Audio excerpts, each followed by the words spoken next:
कहानी विमान 571 की। जी हां, आइए जानते हैं कि आखिर विमान 571 के साथ क्या हुआ। इस विमान में सवार लोगों के साथ जो हुआ उसे चमत्कार का प्रमाण कहें या क्रूरता का भयावह रूप, समझ नहीं आता। ये कहानी है विमान 571 की, जिसे कम ही लोग जानते हैं। दरअसल विमान 571 ने 12 अक्टूबर 1972 को साउथ अमेरिका के यूरुग्वाई से उड़ान भरी और इससे चिली देश की राजधानी सैंटियागो में लैंड करना था। इस विमान में रग्बी खिलाड़ी थे और उनके साथ उनके घरवाले और उनके खास दोस्त भी, जो उनका मैच देखने के लिए जा रहे थे। विमान में कुल 45 लोग थे, जिनमें 9 क्रू मेंबर्स भी शामिल थे।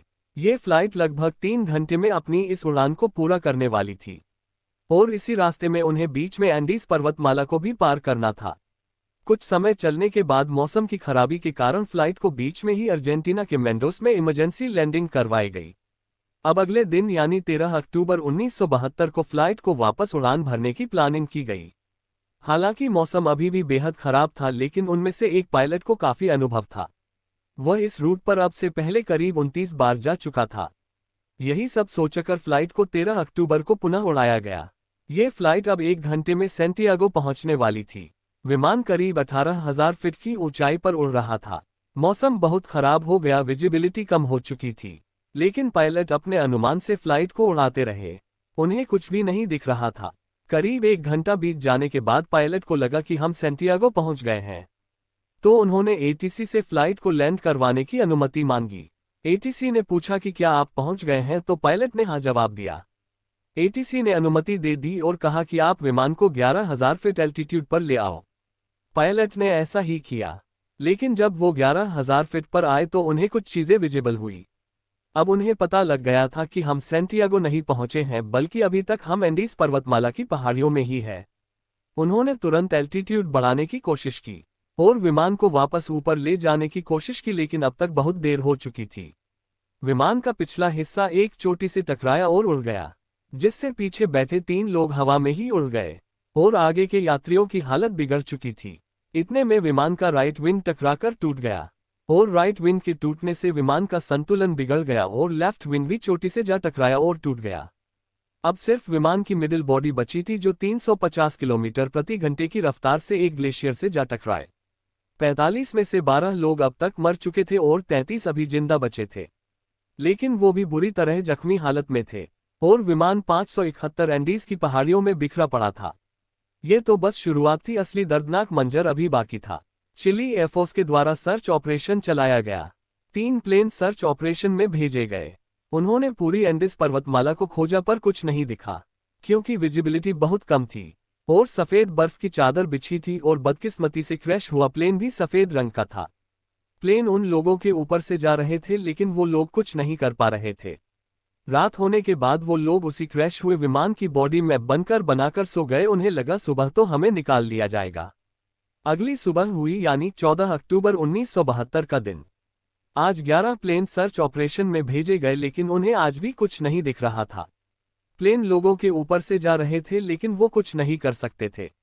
उन्होंने सोचा कि प्लेन की क्रैश बॉडी पर लिपस्टिक से लाल रंग से एसओएस लिखते हैं, जिससे वो हमें देख सके, लेकिन उनके पास लिपस्टिक कम थी। फिर उन्होंने अपने सूटकेस को लाइन में लगाकर क्रॉस का निशान बनाया, लेकिन भीषण बर्फबारी में सर्च प्लेन उसे नहीं देख पाए। धीरे धीरे वे लोग हिम्मत हार रहे थे। अब वे केवल 28 बचे थे। 8 दिन ऐसे ही चलता रहा। 8 दिन बाद सर्च अभियान को 2 महीने के लिए रोक दिया गया। उन्हें लगा कि अब तक तो कोई नहीं बचा होगा और मलबे को बर्फबारी कम होने के बाद 2 महीने बाद उठा लिया जाएगा। और दूसरी तरफ वो लोग जिंदगी की जद्दोजहद में लगे थे। उन्हें अब पता लग गया था कि हम बहुत बुरे फंस गए हैं। उन्हें विमान के मलबे में एक रेडियो मिला।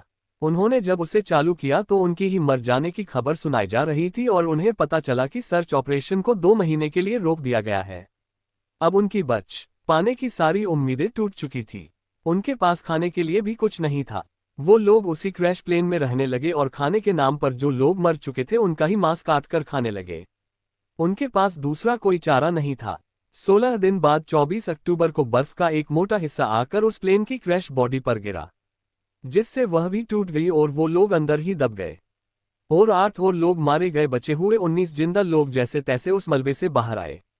अब उन लोगों को लगा कोई मदद नहीं आएगी। उनमें से 3 लोग जो कम घायल थे वो मदद की तलाश में निकले।